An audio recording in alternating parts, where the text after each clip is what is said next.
মুভির শুরুতেই আমরা জেলের ভেতর এক লম্বা চওড়া আর শক্তিশালী লোককে দেখতে পাই। সে জেলের বাকি কয়েদিদের সাথে চড় মারার প্রতিযোগিতা করছিল।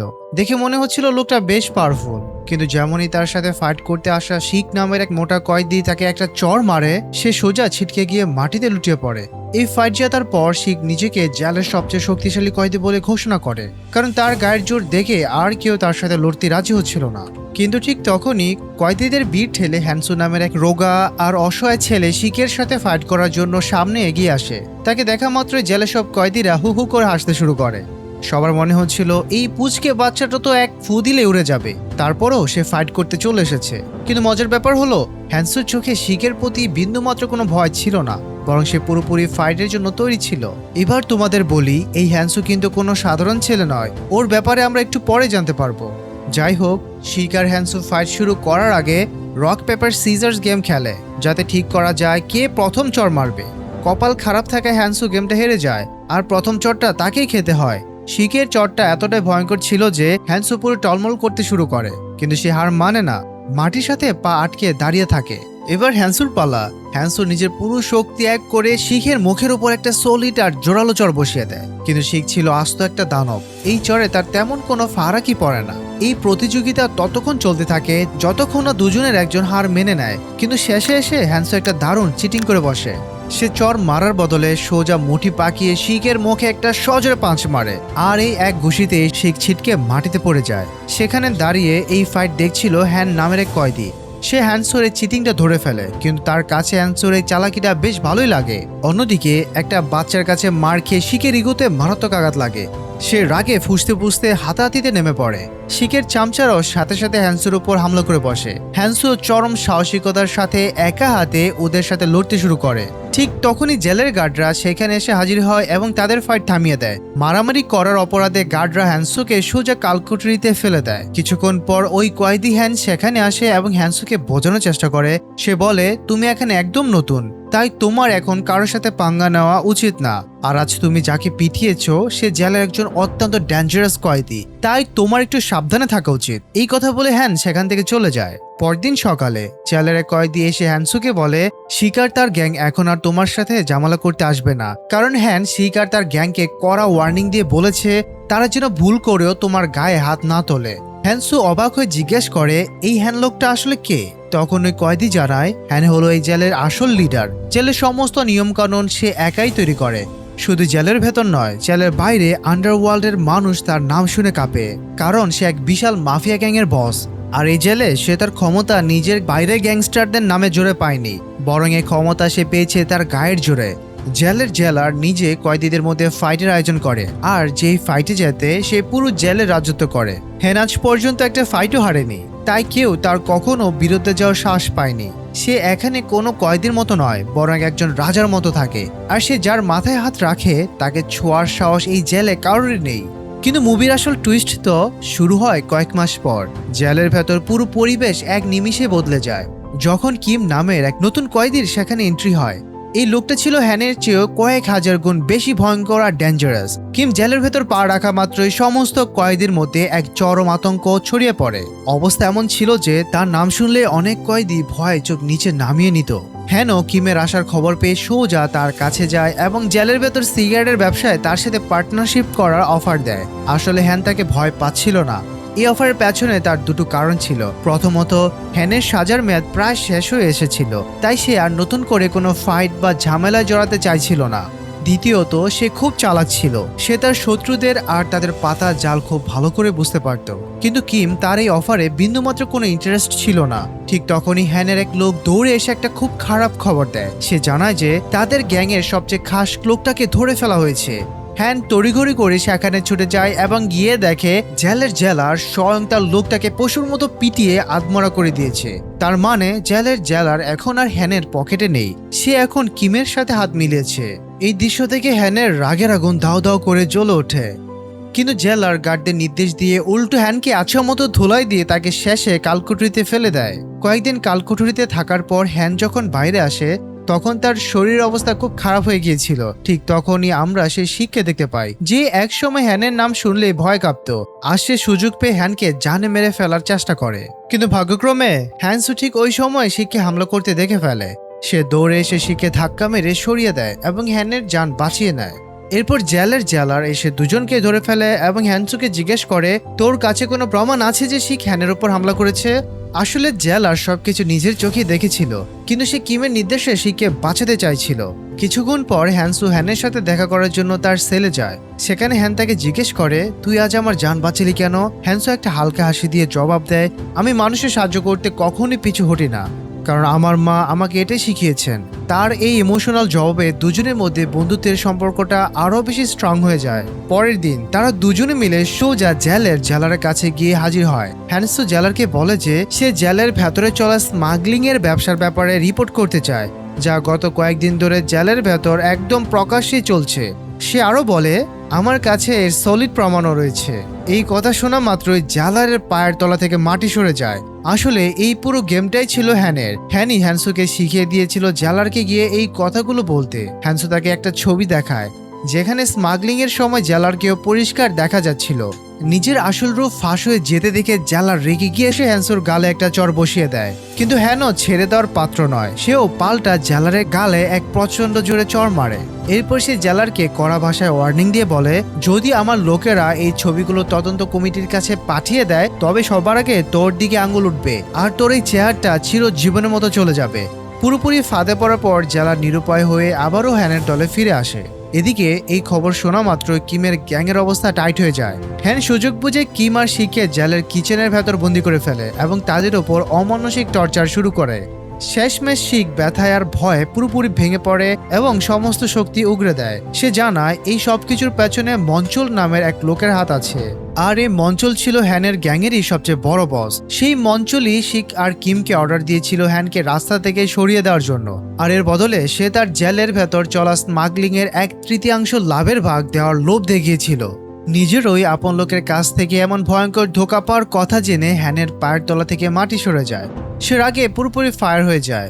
হ্যানের এই ভয়ঙ্কর আর রক্ত পিপাসু রূপ দেখে হ্যানসু ভেতর থেকে ভয় পেয়ে যায়, কিন্তু সে নিজেকে শান্ত রাখার চেষ্টা করে যাতে হ্যানের সামনে তার আসল পরিচয় ফাঁস না হয়ে যায়। এরপর মুভিতে আসে সবচেয়ে বড় টুইস্ট। সিনটা কিছুটা পেছনে ফিরে যায় এবং আমাদের সামনে এক বিশাল রহস্য উন্মোচিত হয়। এই হ্যানসু, যাকে আমরা এতক্ষণ ধরে একটা সাধারণ কয়েদি ভেবেছিলাম, সে আসলে একজন আন্ডারকভার পুলিশ অফিসার, আর তার একমাত্র মিশন হলো হ্যানের সাথে বন্ধুত্ব করে তার বিশ্বাস অর্জন করা এবং তার পুরো মাফিয়া গ্যাংটাকে পুলিশের হাতে ধরিয়ে দেওয়া। এটা ছিল একটা চরম ডেঞ্জারাস সুইসাইড মিশন। হ্যানসুর চিফ অফিসারের নাম ছিল ইউনসুক। সে অত্যন্ত রাফ আর নির্দয় একজন অফিসার ছিল, যে নিজের ডিউটি নিয়ে চরম সিরিয়াস থাকতো। কেস সলভ করার জন্য সে যে কোনো লেভেলে যেতে প্রস্তুত ছিল। ইনসুক হ্যানসুকে কথা দিয়েছিল যে যদি তুমি এই মিশনটা সাকসেসফুলি কমপ্লিট করতে পারো তবে তোমার অসুস্থ মা, যার বেঁচে থাকার জন্য একটি কিডনি ডোনারের প্রয়োজন, আমি তার জন্য সেই ডোনারের ব্যবস্থা করে দেব। আর নিজের মায়ের জীবন বাঁচানোর জন্যই হ্যানসু এত ভয়ঙ্কর একটা মিশনে নিজের জীবন বাঁচিয়ে রাখতে রাজি হয়েছিল। সিন আবার বর্তমানে ফিরে আসে। ততদিনে হ্যানসু হ্যানের পুরো বিশ্বাস অর্জন করে ফেলেছিল। এর মাঝেই ইনসুক হ্যানসুকে কল করে জানায় যে তোমার মায়ের জন্য কিডনি ডোনার পাওয়া গেছে। সাথে সাথে সে হ্যানসুকেও তার মিশন মনে করিয়ে দিয়ে বলে কাজটা দ্রুত শেষ করো। কিছুক্ষণ পর হ্যানের সাথে দেখা করে তার বসের ভাইপো বিয়ং সেখানে আসে। বিয়ং ছিল হ্যানের খুব ভালো বন্ধু। সে তার চাচা মাঞ্চলকে প্রচন্ড ঘৃণা করত, কারণ তার চাচা একবার সবার সামনে তাকে কুকুরের মতো পিটিয়ে চরম অপমান করেছিল। বিয়ং ইতিমধ্যে জেনে গিয়েছিল যে তার চাচা হ্যানকে মারতে চায়, তাই বিয়ং এখন হ্যানের সাথে হাত মিলিয়ে তার চাচার পুরো মাফিয়া সাম্রাজ্য ধুলোয় মিশিয়ে দিতে চাইছিল। হ্যানও তার সাথে যোগ দেয়, তবে হ্যান খুব সাবধানী ছিল, কারণ সে খুব ভালো করে জানতো যে মাফিয়া ওয়ার্ল্ডের কেউ কারো আপন নয়। এমনকি তার হ্যানসুর ওপরও সন্দেহ ছিল। হ্যান আগে বিয়ংকে বলেছিল হ্যানসুর ব্যাপারে খোঁজ খবর নিতে, কিন্তু বিয়ং হ্যানসুর পুলিশ রেকর্ডের ব্যাপারে তেমন কোনো সলিড তথ্য বের করতে পারেনি। অন্যদিকে হ্যানসু মনে মনে খুব খুশি ছিল যে অবশেষে তার মায়ের জীবন বাঁচবে, কিন্তু তার এই আনন্দ বেশি মুহূর্তের জন্য স্থায়ী হয় না। পরে মুহূর্তে তার মাথায় আকাশ ভেঙে পড়ে। সে খবর পায় যে তার মায়ের একটা ভয়ঙ্কর অ্যাক্সিডেন্ট হয়েছে এবং তার মা তাকে চিরজীবনের জন্য একা ফেলে মৃত্যুকে আলিঙ্গন করেছে। এই নিদারুণ খবরে হ্যানসু ভেতর থেকে পুরোপুরি ভেঙে চুরমার হয়ে যায়। হ্যান তাকে এভাবে কাঁদতে দেখে নিজেও ইমোশনাল হয়ে পড়ে। নিজেকে কিছুটা সামলে নিয়ে হ্যানসু তার চিফ ইউনসুকে কল করে। সে কাঁদতে কাঁদতে ইউনসুকের কাছে ভিক্ষা চায়, ম্যাম প্লিজ আমাকে মাত্র 1 দিনের জন্য জেল থেকে রিলিজ দিন, যাতে আমি আমার মায়ের ফিউনারালে অত্যন্ত একবার যেতে পারি। আমার মাই আমার জীবনে সবকিছু ছিল। কিন্তু যেমনটা আমরা জানি, ইয়নসুক ছিল একটা হৃদয়হীন আর নিষ্ঠুর অফিসার। তার কাছে মানুষের ইমোশনের চেয়ে তার মিশনের অনেক বেশি ইম্পর্টেন্ট ছিল। সে মুখের উপর সোজা না করে দেয়। হ্যান্সু তার কাছে বারবার কাকুতি মিনতি করে, কিন্তু সে তার একটা কথাও শোনে না। অবশেষে হ্যান্সু রেগে গিয়ে ইনসুকে হুমকি দেয়, যদি আমাকে এখন না ছাড়া হয় তবে আমি হ্যানকে আমার আসল পরিচয়ে সব কথা বলে দেব। কিন্তু ইউনসুক পাল্টা তাকে ব্ল্যাকমেল করে বলে, যদি তুই এমনটা করিস তবে আমি তোর সমস্ত পুলিশ রেকর্ড মুছে ফেলবো, আর তুই সত্যি সত্যি একজন ক্রিমিনাল হয়ে সারা জীবনে জেলেই পচবি। হ্যান্সু কল্পনা করতে পারেনি যে তার চিপ এতটা নিচু আর জঘন্য মেন্টালির হতে পারে। সে রাগে আর কষ্টে পুরোপুরি পাগল হয়ে যায়। ঠিক তখন হ্যান তার কষ্ট কমানোর জন্য তার কাছে আসে, কিন্তু হ্যান্সু রাগের মাথায় হ্যানকে সেখান থেকে চলে যেতে বলে। হ্যান যখন যায় না তখন হ্যান্সু হ্যানের সাথে হাতাহাতি শুরু করে দেয়। হ্যান কোনোভাবেই হ্যান্সুর গায়ে হাত তুলতে চাইছিল না, কিন্তু বাধ্য হয়ে পরিস্থিতি শান্ত করার জন্য সে হ্যান্সুকে শক্ত করে ধরে শান্ত করে। পরের দিন অবাক করা একটা ঘটনা ঘটে। জেলার হঠাৎ করে হ্যান্সুকে পুলিশ পাহারায় তার মায়ের শেষকৃত্যে যাওয়ার জন্য একদিনের পেরোল দিয়ে দেয়। এই খবর পেয়ে হ্যান্সু একটু শান্ত হয়। আর মজার ব্যাপার হলো, এই রিলিজ তার চিফ ইউনসুক করায়নি, এটা করেছিল খোদ হ্যান। আর এই সবকিছুর পুরো খরচও সে একাই বহন করেছিল। হ্যানের এই নিঃস্বার্থ সাহায্যের জন্যই হ্যান্সু তার মাকে শেষবারের মতো দেখতে পায় এবং ঠিকমতো তার শেষকৃত্য সম্পন্ন করতে পারে। জেলে ফেরার পর সেই রাতে হ্যান আর হ্যান্সুর মধ্যে অনেকক্ষণ ধরে কথা হয়। হ্যান্সু জানতে পারে যে হ্যানের অতীত জীবনটা খুব যন্ত্রণাদায়ক ছিল, আর সেই পরিস্থিতির শিকার হয়ে সে আজ এই অন্ধকার জগতের ডন হয়ে উঠেছে। হ্যান তাকে নিজের ছোট ভাইয়ের মতো আগলে রেখে একটা বড় শিক্ষা দেয়, এই দুনিয়ায় কখনো কাউকে চট করে বিশ্বাস করবি না। এরপর হ্যান থেকে জিজ্ঞাসা করে, জেল থেকে রিলিজ পাওয়ার পর তুই কি আমার গ্যাংয়ে আমার রাইট হ্যান্ড হয়ে কাজ করবি?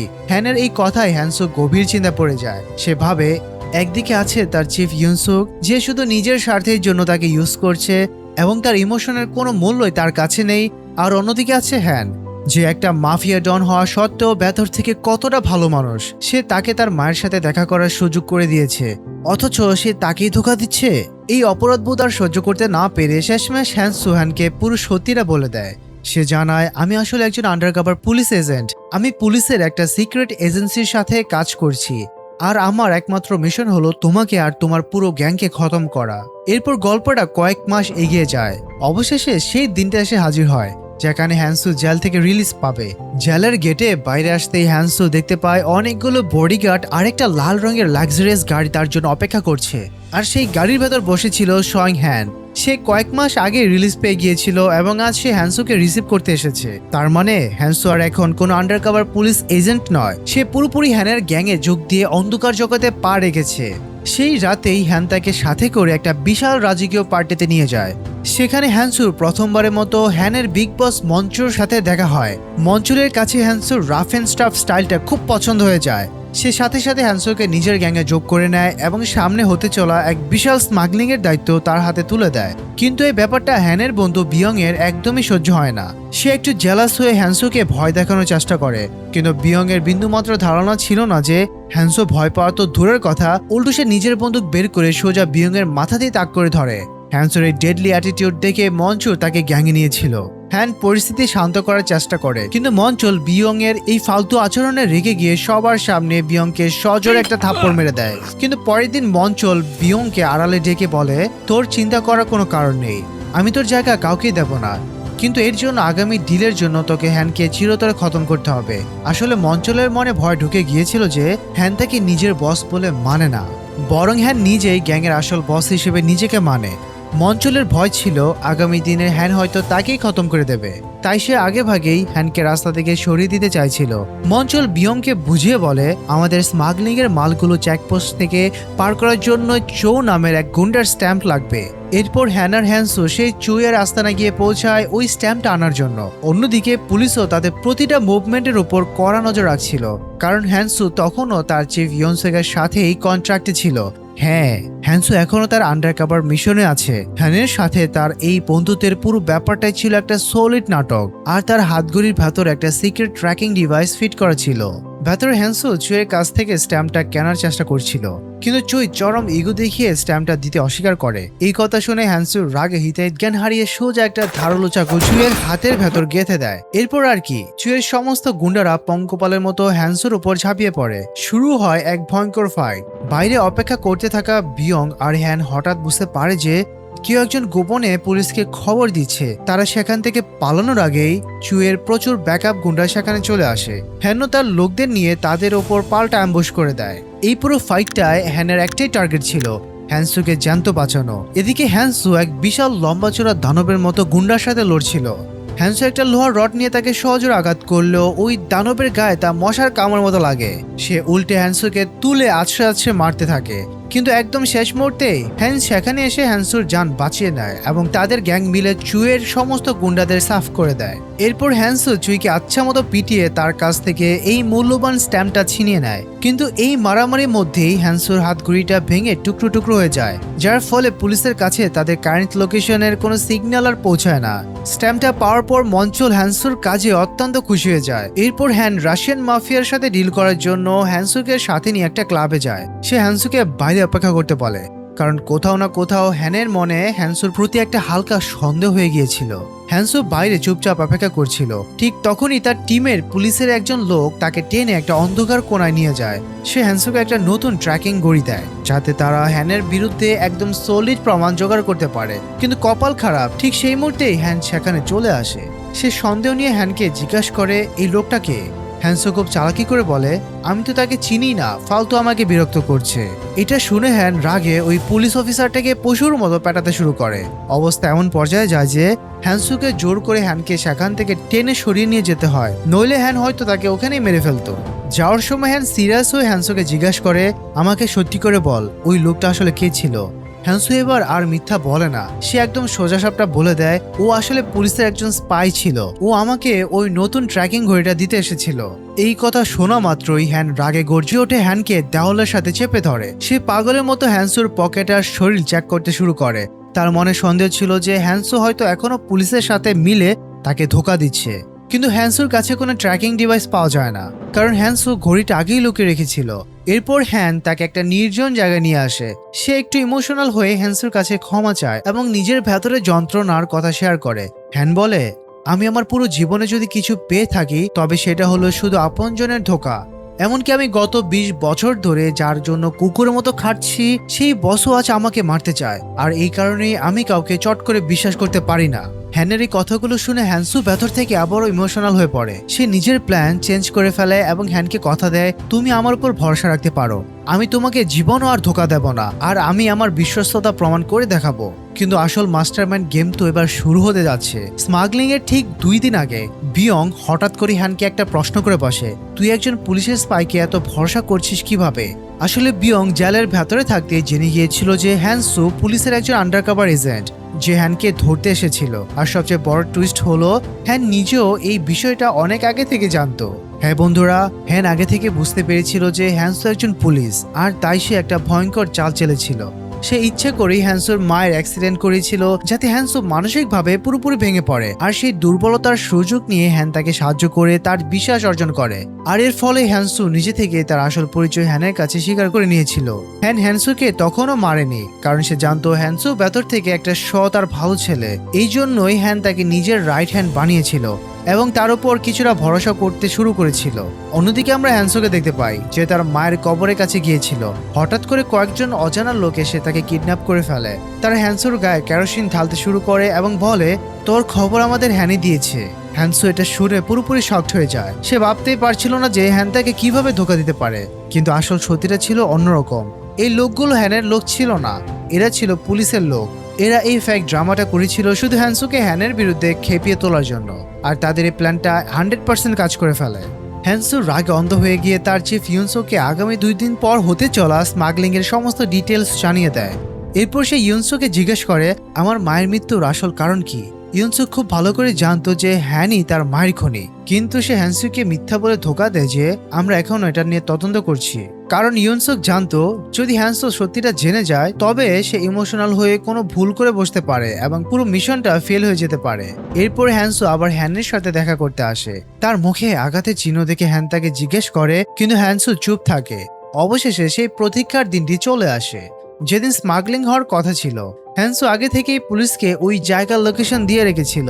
তার দেওয়া ইনফরমেশন অনুযায়ী ইউনসুক বিশাল পুলিশ ফোর্স নিয়ে ওই বন্দরে রেড করে এবং হ্যানের পুরো গ্যাংকে হাতে নাতে ধরে ফেলে। কিন্তু ইউনসুক যেমনই স্মাগলিং এর বক্সগুলো খোলে সে দেখে বক্সগুলোর ভেতরে ড্রাগসের বদলে ফালতু কিছু মালপত্র রাখা। আসলে হ্যানসু শেষ মুহূর্তে আবার হ্যানের সাথে হাত মিলেছিল এবং পুলিশকে বোকা বানানোর জন্য আসল ড্রাগসগুলো আগেই মাঝ সমুদ্রে ফেলে দিয়েছিল। কোনো প্রমাণ না থাকায় ইউনসুক বাধ্য হয়ে তাদের সবাইকে ছেড়ে দেয়। এরপর মঞ্চল আর হ্যান মিশন সাকসেসফুল হওয়ায় একসাথে পার্টি করছিল। মঞ্চল যখন হ্যানকে ড্রিঙ্কস তোলার জন্য বলে তখন হ্যান একটা ডেডলি লুক দিয়ে বলে, আমি কোনো লাশের সাথে ড্রিঙ্কস করি না। মঞ্চল কিছু বুঝে ওঠার আগেই হ্যান নিজের রিভলভারটা বের করে মঞ্চলের বুক ঝাঁঝরা করে দেয়। অন্যদিকে ইউনসুক বুঝে গিয়েছিল যে হ্যানসু এখনও হ্যানের সাথেই আছে, তাই সে তার মাস্টার স্ট্রোক ব্যবহার করে। সে হ্যানসুকে ডেকে নিয়ে এসে তার মায়ের অ্যাক্সিডেন্টের সেই সিসিটিভি ফুটেজ প্লে করে দেখায়, আর সেখানে হ্যানকে পরিষ্কারভাবে দেখা যাচ্ছিল। এই ফুটেজটা দেখা মাত্রই হ্যানসুর পায়ের তলা থেকে মাটি সরে যায়। সে পুরোপুরি পাথরের মতো জমে যায়। তার বিশ্বাসই হচ্ছিল না যে যেই মানুষটার জন্য সে নিজের কেরিয়ার, নিজের ডিউটি সবকিছু ছেড়ে দিয়েছিল, সেই মানুষটাই তার পৃথিবী, তার মাকে খুন করেছে। হ্যানসু তখন রিয়ালাইজ করে যে একজন গ্যাংস্টারের সাথে বন্ধুত্ব করে সে জীবনের সবচেয়ে বড় ভুলটা করেছে। সে আইনের সাহায্য করার বদলে নিজে একজন অপরাধীতে পরিণত হয়ে যাচ্ছে। তাই সে একটা চরম সিদ্ধান্ত নেয়। তার এখন একটাই লক্ষ্য, যে কোনো মূল্যে নিজের মায়ের খুনিকে খতম করা। হ্যানসুর সাথে সাথে হ্যানকে কল করে একটা মিথ্যা খবর দেয়। সে বলে, পুলিশ আমাদের আসল আস্তানা খবর পেয়ে গেছে, ওরা এখনই রেড করবে, আমাদের আজ রাতে সব মাল অন্য জায়গায় সরাতে হবে। এরপর পুলিশের পাহারায় হ্যানসু হ্যানের সেই পুরনো আস্তানায় পৌঁছায়। হ্যান তাকে দেখে বলে, আমাদের এসব ক্রিমিনাল লাইফ ছেড়ে দিয়ে একটা নতুন জীবন শুরু করা উচিত। হ্যানসু তখন একটা তাচ্ছিলের হাসি দিয়ে বলে, তুমি তো শুধু মানুষ মারতেই জানো, ঠিক যেভাবে তুমি আমার মাকে মেরেছো। এই কথা শোনা মাত্রই হ্যানের বুঝতে আর বাকি থাকে না যে পুলিশ পুরো জায়গাটা ঘিরে ফেলেছে। সে সাথে সাথে নিজের বন্দুক বের করে হ্যানসুর দিকে তাক করে। কিন্তু হ্যানসু জানতো যে হ্যান তাকে মারবে না, কারণ এখান থেকে বাঁচার জন্য হ্যানসুককে তার ঢাল হিসেবে ব্যবহার করতে হবে। ঠিক তখনই পুলিশ দরজা ভেঙে ভেতরে প্রবেশ করে, কিন্তু তারা সেখানে শুধু হ্যানসুকে দেখতে পায়। হঠাৎ পেছন থেকে হ্যান পুলিশের ওপর বৃষ্টির মতো ফায়ারিং শুরু করে দেয়। এই সুযোগে একজন পুলিশ অফিসার হ্যানসুককে নিজের ঢাল বানিয়ে হ্যানের দিকে বন্দুক তাক করে বলে, বন্দুক ফেলে দে, নইলে আমি একে মেরে ফেলবো। হ্যানসুকে এমন বিপদে দেখে হ্যানের বুকের ভেতরটা কেঁপে ওঠে। সে এক মুহূর্ত না ভেবে নিজের কভার থেকে বেরিয়ে আসে এবং ওই পুলিশ অফিসারটাকে সোজা শুট করে দেয়। হ্যান চাইলে হ্যানসুকে ওখানেই শেষ করে দিতে পারত, কিন্তু সে তা করে না। সে হ্যানসুর দিকে এক পলক তাকিয়ে চুপচাপ সেখান থেকে বেরিয়ে যায়। কিন্তু সে বেশি দূর যেতে পারে না। রাস্তায় ইউনসুক নিজের গাড়ি নিয়ে প্রচন্ড বেগে এসে হ্যানকে সজোরে ধাক্কা মারে। হ্যান ছিটকে গিয়ে মাটিতে লুটিয়ে পড়ে। ইউনসুক গাড়ি থেকে নেমে হ্যানের পকেট চেক করতে শুরু করে, যাতে সে অন্তত ড্রাগসের কোনো প্রমাণ বের করতে পারে। কিন্তু হ্যানের পকেটে কিছুই না পেয়ে সে হ্যানের গাড়ি থেকে এগিয়ে যায়। ঠিক সেই মুহূর্তেই পেছন থেকে হ্যানসু এসে সোজা ইউনসুকের বুকের উপর পরপর কয়েকটা গুলি চালিয়ে তাকে খতম করে দেয়। কারণ কোথাও না কোথাও ইউনসুকও তার মায়ের মৃত্যুর জন্য সমানভাবে দায়ী ছিল। এরপর হ্যানসু ধীরে ধীরে হ্যানের রক্তাক্ত বডির কাছে এগিয়ে যায়। সে তার সাথে কাটানো শেষ মুহূর্তগুলো মনে করতে থাকে। সে অত্যন্ত গভীর এক যন্ত্রণার সাথে বলে, আমাদের বন্ধুত্বটা পুরোটা একটা মিথ্যা ছিল হ্যান, তুমি শুধু আমাকে ব্যবহার করেছো। হ্যানসু এই কথাগুলো বলছিল কারণ তার মায়ের মৃত্যুর পর যদি সে পৃথিবীতে কাউকে সবচেয়ে বেশি বিশ্বাস করত, সেটা ছিল হ্যান। আর সেই বিশ্বাসটাই আজ খান খান হয়ে গেছে। এরপর হ্যানসু চোখের পানি মুছতে মুছতে হ্যানের মুখ আর নাক শক্ত করে চেপে ধরে এবং তাকে মৃত্যুর মুখে ঠেলে দিয়ে চিরজীবনের জন্য বিদায় জানিয়ে দেয়। আর ঠিক এখানে আমাদের এই মাস্টারপিস গল্পটির সমাপ্তি ঘটে। এটি ছিল একজন আন্ডারকভার পুলিশ এবং একজন গ্যাংস্টারের এক অদ্ভুত বন্ধুত্বের গল্প, যেখান থেকে আমরা শিখতে পারি এই দুনিয়ায় কাউকে চোখ বন্ধ করে বিশ্বাস করা উচিত নয়। কারণ আমরা যার উপর সবচেয়ে বেশি ভরসা করি সেই মানুষটাই সবার আগে আমাদের বিশ্বাস ভাঙে। তো মুভি লাভার্সরা, মুভিটি যদি তোমাদের ভালো লেগে থাকে, এই মুভির এক্সপ্লেনেশনটি যদি তোমাদের ভালো লেগে থাকে, তবে অবশ্যই একটি লাইক করবে ভিডিওতে, আর সাবস্ক্রাইব কিন্তু করে দিও। দেখা হচ্ছে পরবর্তী ভিডিওতে। ততদিন ভালো থাকবে, সুস্থ থাকবে। আল্লাহ হাফেজ।